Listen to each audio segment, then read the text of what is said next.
It is a repetitive process. It's a predictable process. Worry says, oh no, oh no. Amygdala says, I got your back. System is activated. Anxiety starts. And anxiety, meaning all the physical symptoms that can show up, the tummy ache, the fear, the crying, everything that your body does to try and protect you from an emergency. It's a false alarm, and the amygdala needs some help rejiggering the system, because the amygdala learns from experience and it holds on to those messages. We've got to offer some new information. Welcome to Flusterclux with Lynn Lyons, where we talk about how to manage those tricky emotions that show up in all families. Serious stuff without being too serious. I'm your co-host, Robin, and I'm Lynn's sister-in-law, and I'm here to ask your questions. And I'm Lynn Lyons. I'm an anxiety expert, speaker, mom, and author, and I've been a therapist for over 30 years. Parenting can be a flusterclux, and I'm here to help you find your way. And I'll even tell you what to do and what to say. All right, everybody. As promised, here's the meat of the sandwich. This is the puzzle piece. We're going through these 7 puzzle pieces. We've done expect to worry. We've done externalize the worry. Now we're going to talk about getting unsure and uncomfortable on purpose. And if you thought talking to your kids about externalizing their worry pissed them off, wait till you hear about this one. Yeah, people might want the vegan version of this. Yeah, right. It's the meat of the sandwich, but we're going to go with like a portobello mushroom to start. Yeah, it's got some meaty flavor, but it's not really all meat. The 2 previous puzzle pieces are sort of laying the groundwork. And this one is how we take it into action. This is how we begin to practice it. And this is how we really begin to lay down some new pathways in the brain and how we really are retraining the amygdala. So how do you do that? Well, it's got to be done experientially. The way that worry works and the way that worry keeps you trapped is that worry convinces your brain and your body that what you are experiencing is an emergency. And so what we have to do is we have to step into situations where discomfort shows up. We have to step into situations in which there's uncertainty, and we have to hang out in it long enough for the brain to begin to relearn that it's actually not an emergency. So this is a process. This is an experiential process. This is what, if we were talking about it therapeutically, this is what exposure therapy looks like. But we're going to add some extra juice to this that's really going to increase your ability as a parent, increase your family to really break out of these worry patterns. Okay, so let me just give you a little basic tutorial about how this worry thing works in the brain and the body. The prefrontal cortex, that's where we think, that's where we imagine, that's where we worry.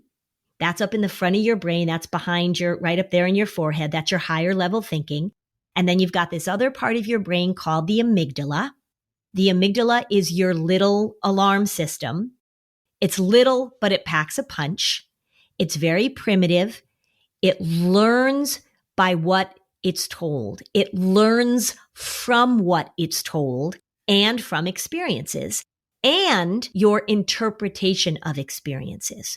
So the poor little amygdala back there does not differentiate between real danger and imagined danger.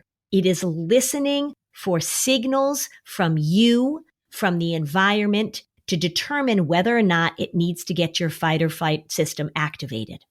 So as we're dealing with worry, we're going to expect worry to show up. We've externalized it. We've given it a name. We're calling it Sally. We're calling it Pete.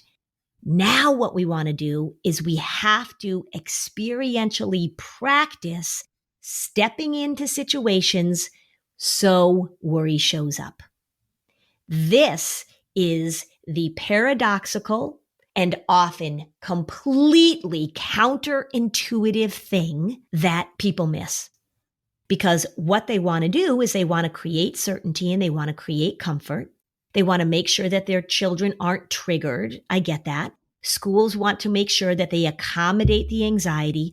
The whole goal becomes to make sure that the worry doesn't show up so that the amygdala isn't fired off so you don't have this big response. And what that does, unfortunately, is it just creates a very clear, repetitive, easily triggered pathway for a child to be activated, anxious, alarm systems, fight or flight, etc. You talked about an example in another episode recently where there was this cute little first or second grader. You know, she was very resistant to go to school. And then she started going early and having like a little coloring session with her teacher. And it was all going well. And there was this routine to keep her very comfortable. And then the teacher got pregnant or broke her arm. She slipped on the ice and broke her elbow. So then all hell broke loose. Yeah. It made sense, right? We want to make sure that we don't fire off her alarm system. We want to make sure that she doesn't get upset. We want to make sure that we don't activate this anxious response. And that absolutely makes sense, of course. But the problem is then we solidify the pattern of avoidance.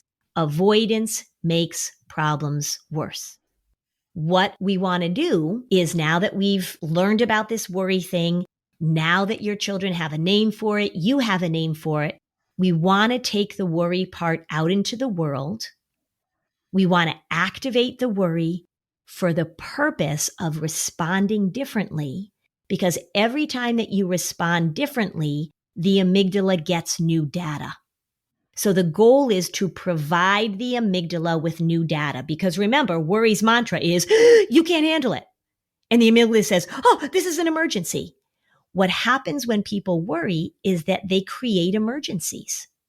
This is not an emergency. If there is an emergency, which is why many kids have said, can I just have my amygdala removed? No, if there is an emergency, you want your amygdala. It's there. Worry is not about handling real emergencies. Anxiety is not about handling real emergencies. Anxiety and worry are the anticipation, the imagination, the creation of emergencies that then get you to back off from doing things. Just like you were talking about your catastrophic thinking, when we talked about that with externalizing the worry.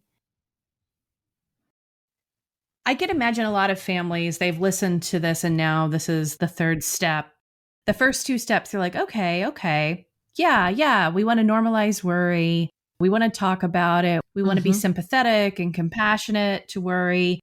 Sure, we're going to name this kid's part, but there are a lot of people who I bet in this process, then this is where the needle on the record player scratches, because they're like, but my school and her team and her IEP or her 504. Yep.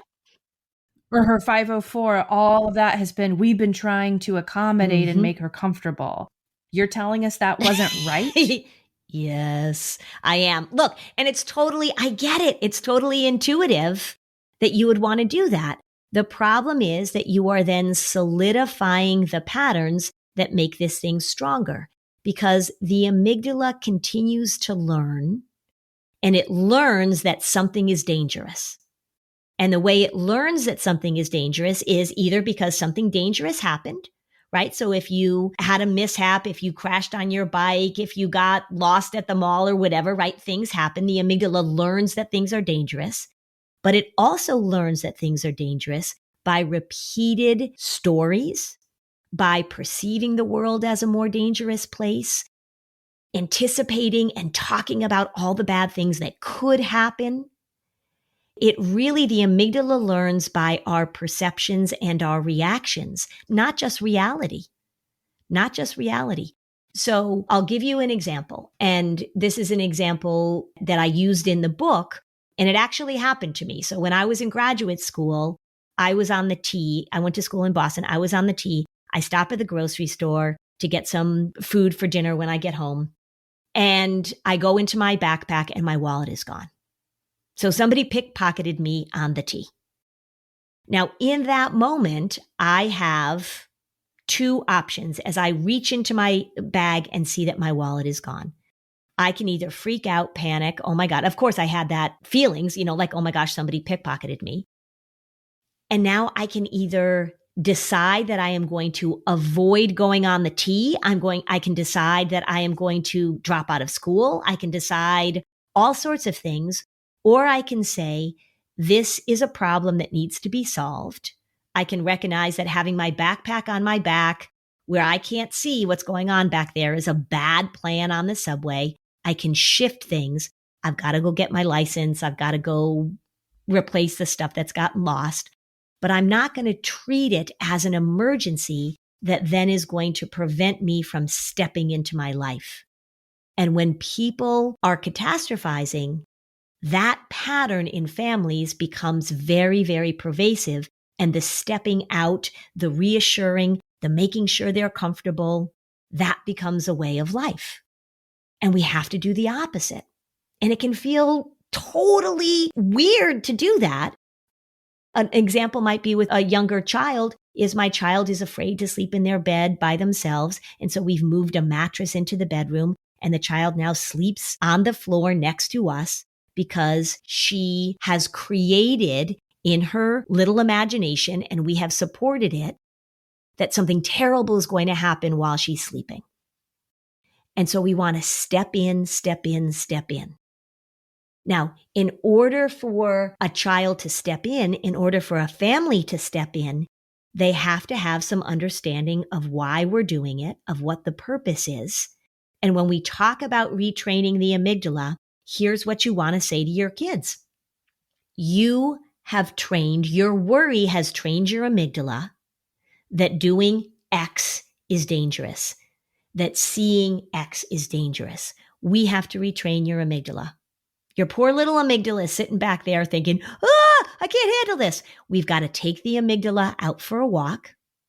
We've got to show the amygdala that we can be uncomfortable, we can be uncertain, and we can still handle it. You've talked about, I think, one of our earlier episodes when we talked about picky eating. You made a point that with a family where one of the child's anxiety is just dominating all the decisions, in time, that family lives a smaller and smaller life, smaller and smaller footprint, because the anxiety pushes away so much new that it's clamped down on one restaurant to eat out at, one way to do this, one way to do that. So it's a very closed life. Yeah, because what happens is the worry takes over all of these reactions, and the poor amygdala is just under the impression that there's one emergency after the other.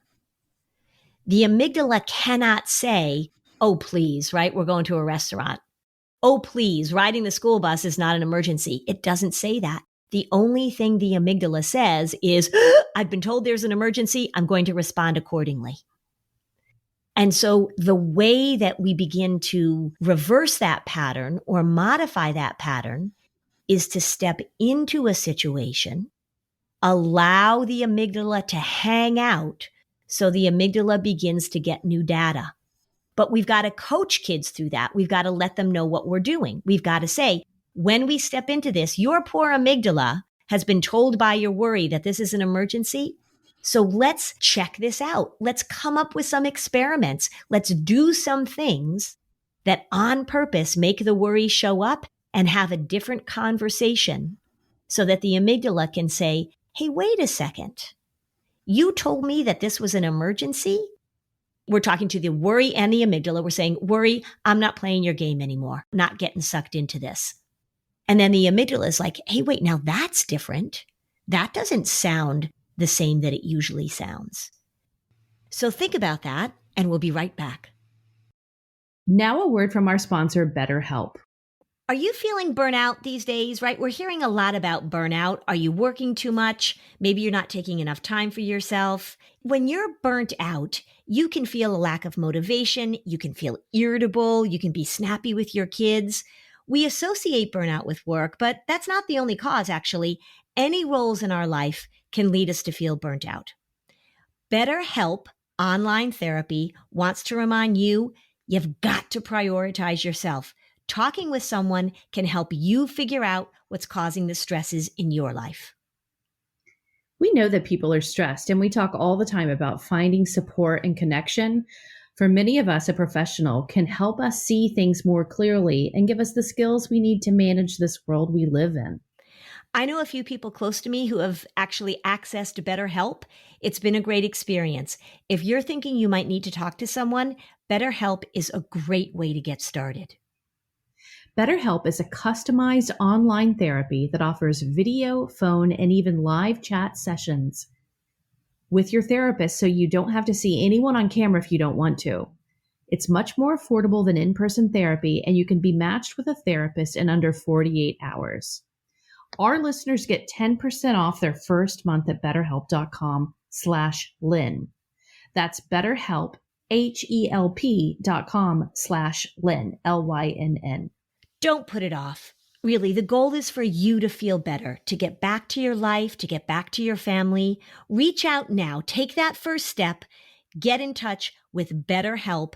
BetterHelp, HELP.com/Lynn. Summer's here and it takes a lot of work to plan the right balance of planned activities between summer camps and downtime. I know. I share your view that it's healthy not to have every second planned for our kids, but on the weeks my kids are not signed up for day camps, I still feel like some structure is a good thing. So nowadays, kids can learn new things and strengthen their skills from home with virtual summer camps from Varsity Tutors. It's a good thing to add that doesn't overwhelm everybody. Varsity Tutors offers 1 week-long small group camps on fun educational topics, and it's hands-on and interactive, and kids are just having fun, but they're actually learning a lot too. So it's a perfect way for them to enjoy summer and still make progress as learners. And we're using it to give some structure to a downtime week. It's a perfect way to sort of add that element that's fun and learning.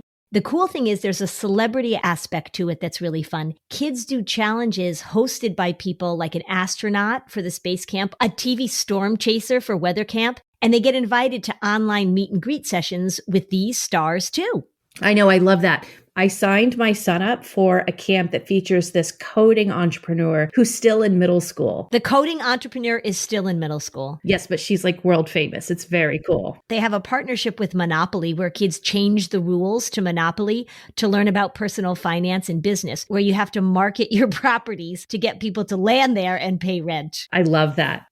Go to varsitytutors.com and use our promo code Fluster at checkout and save $50 on any summer camp.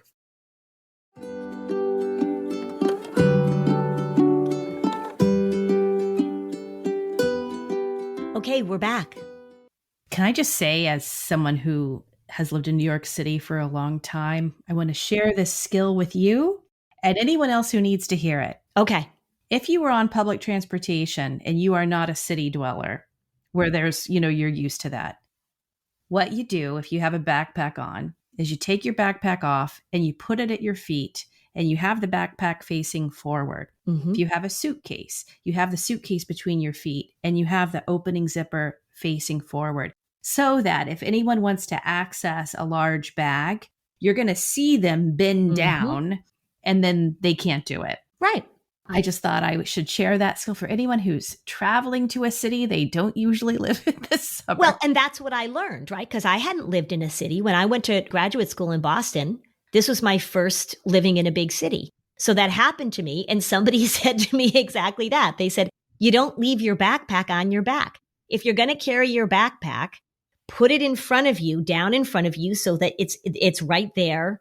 Somebody has to come face to face with you in order to take your stuff. And that's why in New York, most people, like if you're riding the subway and you have to hold on, you put your bag between your legs. Right. And you'll notice if someone bends over. Right. Right. Then it's no longer within arm's length of people too. And that's the difference between problem solving and emergent avoiding. Say you were sending your daughter off to live in the city, you could either say to her, now look, I don't want you to go on the subway. It's dangerous. There are people on there, blah, blah, blah, blah, right? And you could just scare the crap out of her. Or you could say, when you're on the subway, this is what you do. And you give her the information. And of course, there are situations, we don't have to do everything. There are situations that can be avoided for sure. But what I'm talking about is as you're moving through life, being able to tolerate a certain amount of risk, being able to activate problem solving, and also being able to recognize that when you step into a new situation and worry shows up and worry does its thing, even if you get a little activated because you still have an amygdala, it doesn't turn into an emergency.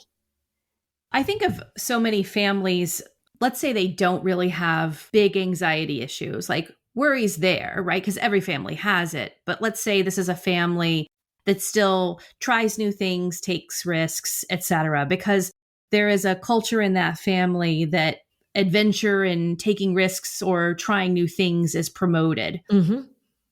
But the families that are seeing you that have, in fact, really shut down and closed off because they're trying to avoid all of these anxiety emergencies of their kids, Mm-hmm.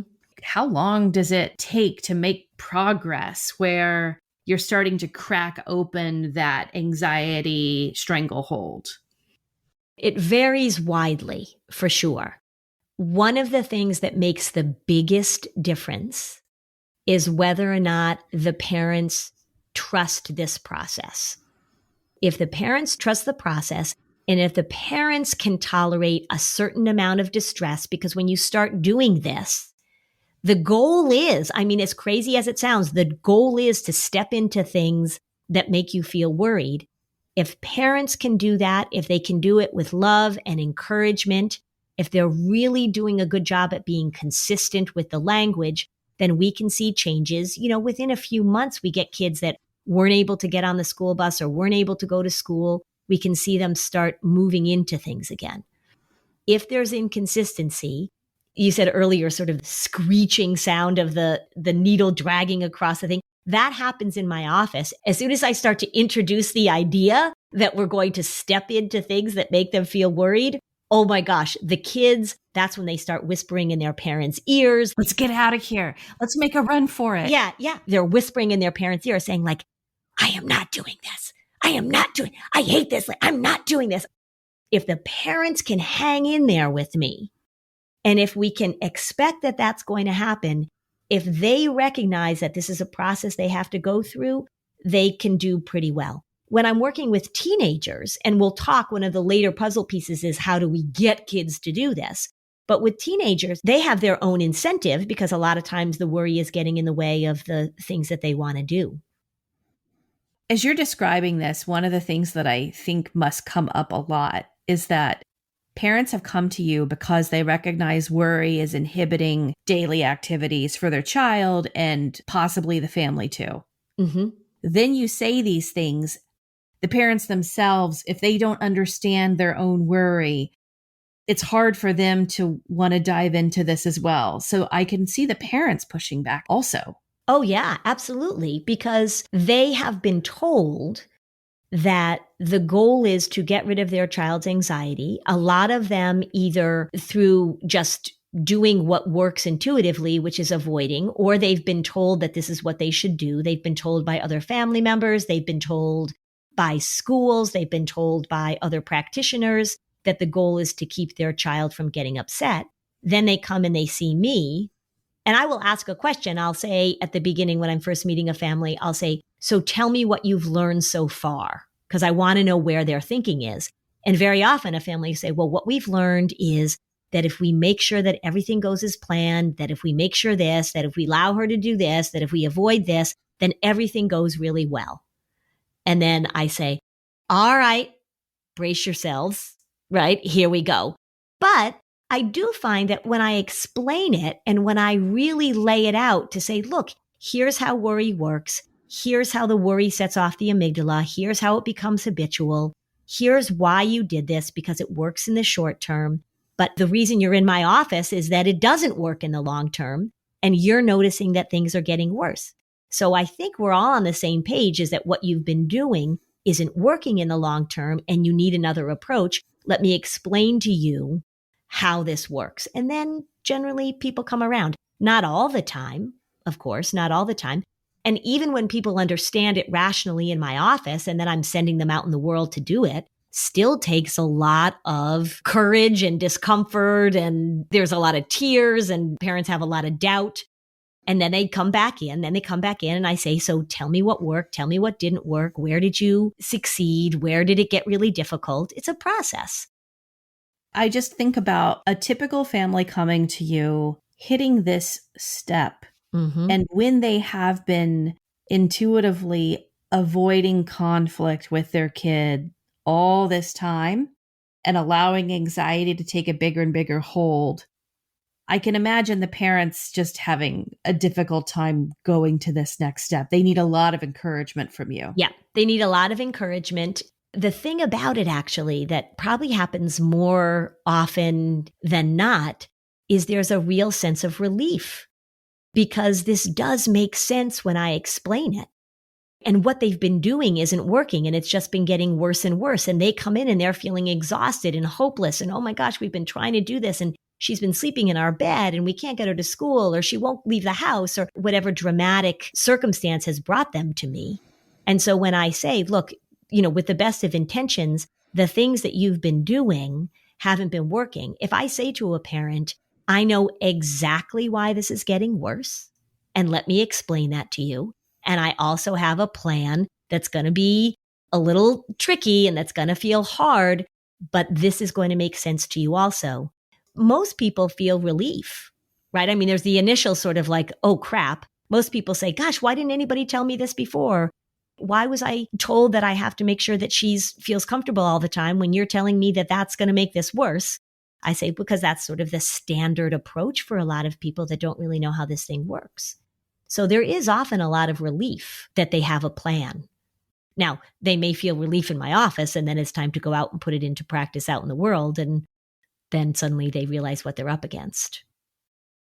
That's why I can imagine both parents being on this page makes it so much easier. So much easier. Yeah. And also why, let me just say again, I don't work with kids alone. I don't work with kids alone. I don't work with kids alone. You can imagine how much work it takes for the parents to shift this. I can't do this without the parents' involvement. I can't come up with this plan with a kid, even a teenager, and not have the parents absolutely know what I'm doing and play a prominent role in this. So it really makes no sense. This is why for years and years and years, I've been saying we cannot have this anxiety issue dealt with children and not have the adults, the loving, supportive, caring adults involved. Yeah, it just doesn't make any sense. It won't work. They can't do it. Yeah, they can't do it. It doesn't work. It doesn't work. Yeah. More and more people are getting used to that idea. It's not a new idea. I am a social worker. I was trained in systems. I was trained in how does all of this work together? That's the approach that we need to use with this. I'm going to repeat a mantra we've said in another episode. Yeah. Anxiety is a family problem, but anxiety, it's a family solution. That's right. Yeah. Kids can't do this alone. Parents need support. They need encouragement. They need friends or other family members to support them in doing this because we're reversing a pattern.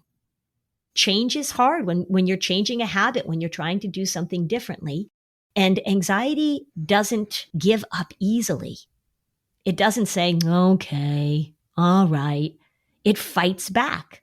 There needs to be a really unified approach to this and a lot of love and a lot of encouragement. I can give you a typical scenario, right? So I've got a person who's very socially anxious. And so they're having difficulty talking in school. They won't raise their hand. Maybe they don't even want to go to school because it feels so hard for them. If they go into a restaurant, they won't order. The list goes on. And so then the homework assignment becomes, I want you to step into situations that will make your worry show up. So the goal for you is to make Sylvia show up. How could we do that? Right now, this is the exact opposite of what they've been told. We're going to find ways for you to make Sylvia show up. So maybe it's going into a CVS and asking somebody where the shampoo is. Maybe it's raising their hand in class, any kind of social interaction. And the goal is, if I say to somebody who's very socially anxious, I expect you to feel calm and confident as you do this. Well, that's not going to work. But if my goal is I expect worry to show up, you're going to externalize it, and we are going to step in on purpose And here's the message that you're going to give your amygdala. Now, remember earlier I said we're going to add a little juice. Here's the juice. We are going to say, let's go, right? We're going to get you on offense instead of defense. We're going to say to the amygdala, I am stepping into this restaurant, or I am making this phone call, or I am raising my hand. And we're going to act as if this is the best idea in the world. Is it a good idea? Yes. Does the worry think it's a good idea? No. But if we step into it very tentatively, oh gosh, I'm going to raise my hand. I hope it goes well. If everybody is acting as if this is a really dangerous thing and oh my gosh, we have to be careful, the amygdala is going to say, oh, I know this. But if we throw in this almost over the top, like, yeah, let's go for it, right? Let's step into this. Let's try this out. The amygdala says, well, that's a very different message. I have not heard that before. The amygdala learns through experience. We're giving it new data. So the reason we're doing it on purpose, with volition, the reason we're making it a game, the reason we want you to step in and act as if this is the greatest idea in the world is because we want the amygdala to hear something different. You need to stop sending those danger messages through your prefrontal cortex. And that means that you're changing your perspective. You're giving the amygdala new information on what events are really threatening versus events that you can actually manage, right? That's what we're trying to do. That's what this is about. So what we want to do, we want to change the messages that the amygdala is getting. If you're a worrier, you need to retrain it. We're going to stop sending those unwarranted danger messages through your prefrontal cortex. This means we're changing your perspective on what events are really threatening events versus what are things that you can actually manage. And your amygdala needs a chance to figure that out. It needs to figure it out when you're going to sleep. It may need to figure that out in a restaurant. It may need to figure that out on an airplane. It may need to figure that out on the playground. The amygdala needs an opportunity to figure it out. And what happens with anxious families is they step in, they talk about things as if they're emergencies, they respond as if they're emergencies. The amygdala learns that it's an emergency. It has a great big reaction. Everybody wants to avoid that. And so they keep giving the amygdala the same message over and over and over again. And that's how these patterns get so powerful. Let's take a quick break and we'll talk more about that.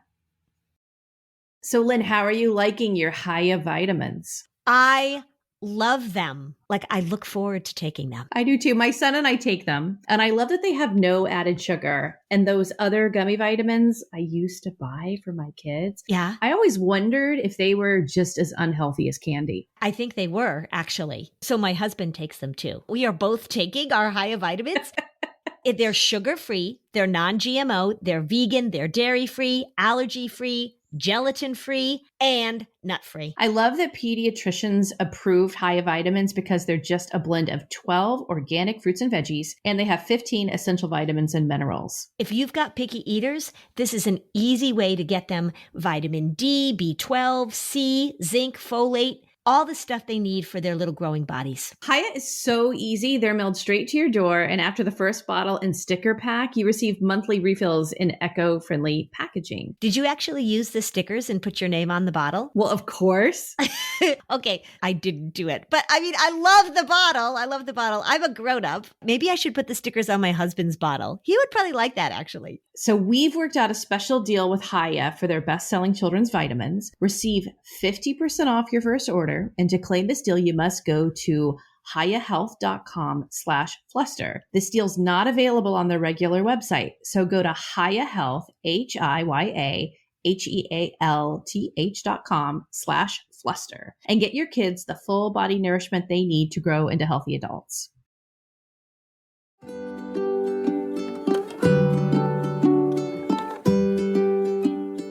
Okay, we're back. Sometimes I always tell people, listen to this episode, and if you've listened to it one time, it's not enough. Listen to it again. I think this one is really worth listening to again. Yeah, well, because it really is contrary to what people have heard. And It's challenging to step into something on purpose when you know that worry is going to show up, when every part of your body has learned, right? Because the amygdala activates so many systems in your body. The amygdala has told all of these systems, this is dangerous. This is a crisis. It really takes practice. It takes exposure. It takes experience to lay down those new pathways in the brain. But it is really, really doable. I mean, that's what treatment is all about. And just so everybody knows this, when kids are given these tools, when you have a child who's dealing with anxiety and they're given these tools, there is an enormously high success rate in treatment. 80% of kids who get good treatment for this will no longer be ruled by their anxiety. 80%. That's a pretty good percentage. So it really does work. It's about consistency. It's about sticking with it. It's about giving your amygdala a chance to learn and changing those messages. And that's what a catastrophic parent has to really pay attention to, the messages that have been passed down generationally. If you've got a family that lives in this emergent situation. Yeah.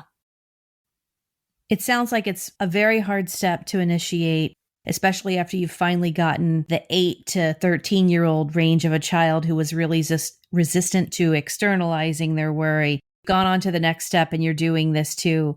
This is hard work, but it pays off. It pays off. It has a huge dramatic impact, I would assume, not just for the child.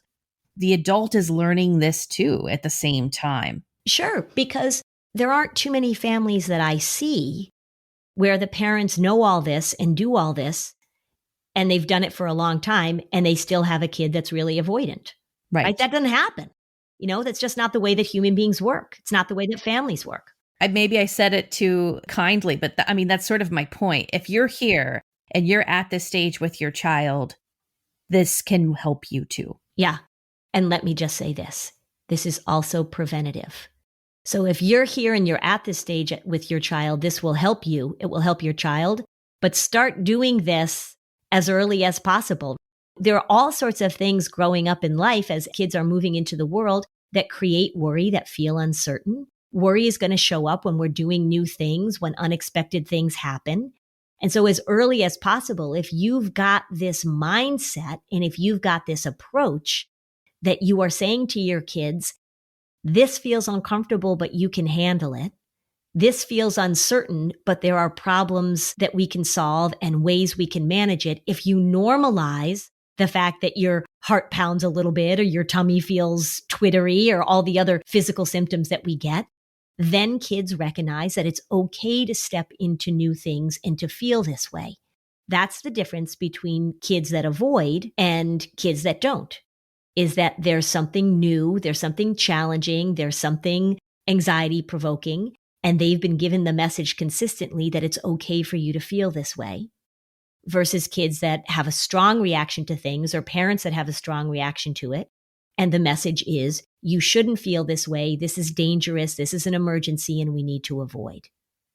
That's what we can do preventatively, is start giving kids this message. Of course you feel uncomfortable.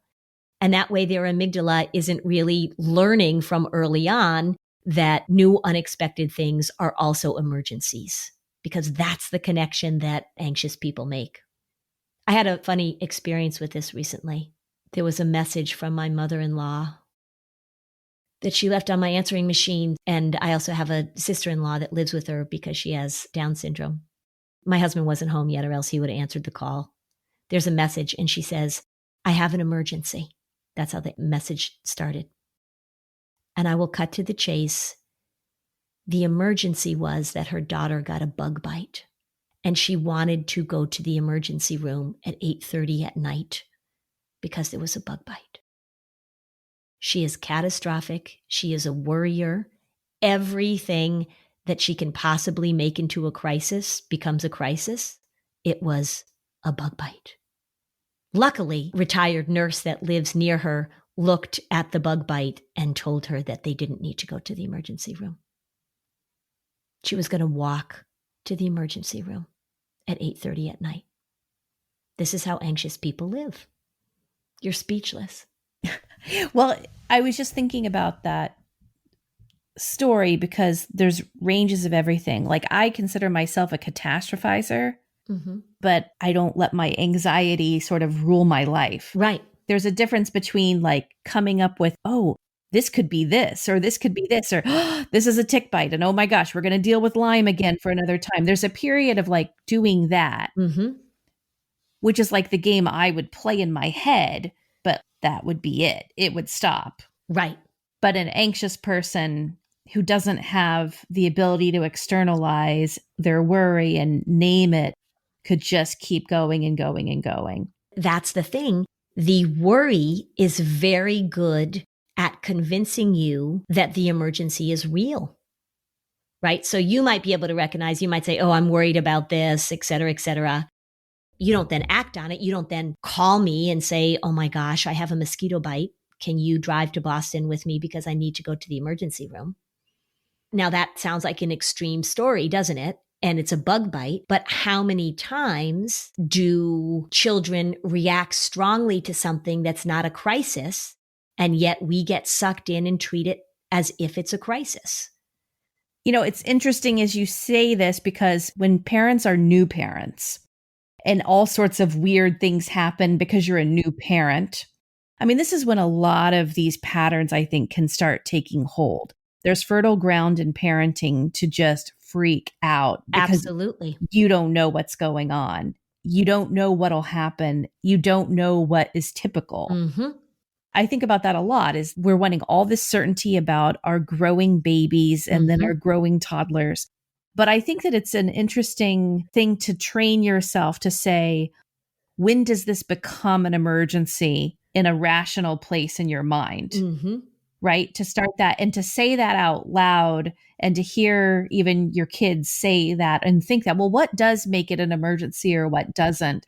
And then, I don't know, I could imagine having that conversation in front of my kids so that they would hear me say, this isn't an emergency yet because this would really need to happen. Or I don't know, is that positive role modeling? Yeah. We don't want to switch completely over to the other direction where we're not recognizing that things need to be taken care of. I called poison control twice in 2 days once and my husband was gone on a trip because on day one, my son ate rhododendron leaves and began foaming at the mouth. And so I looked it up, poisonous. And then the next day I was taking wallpaper down and he picked up the wallpaper remover and he licked it. Twice in 2 days, I called one and said like, hey, he ate rhododendron leaves. And they like, oh, those actually are toxic. But we didn't have to do anything. And then the next day I called back and said like, he ate some wallpaper remover. And they were like, oh, no, that's just detergent. That's totally inert. Totally surprising. I didn't know. I reached out for help. I got information. Yeah. I mean, one of the things when you become a new parent, I say the reason that this gets so activated is they hand you the most incredible, powerful piece of content for worry that you can possibly imagine, right? And it's a process. That's why new parents, my friend Christine and I always laugh. We say when you're watching a brand new parent with their first baby, right? I mean, it's just so, we just have to look away. Because you're looking at someone who's terrified. Yeah, you're looking at someone who's terrified and you know that they're going to learn through experience. But if you tend to be a worrier and if you were raised by a worrier and then they hand you this baby, then the worry can really take off for sure. It can really take off, understandably. So that's why we need people around us that can help us. But it's okay to ask questions. This is not about ignoring things. This is not about saying that anytime a bad things happen, you're supposed to be like, oh, that's fine. This is really about recognizing a pattern of worry getting promoted to a crisis. How do you and your family anticipate, talk about, activate a crisis mentality? And anxious kids, that's what they're doing. If you're lying in bed and you're imagining that you're going to get kidnapped, you are activating a crisis response in your body, which then just feeds, right? So the goal here is preventatively, and if you've got a child that worries, how do we help them differentiate between this is a problem we need to solve, this is a situation that feels difficult and feels uncomfortable, but we can handle it.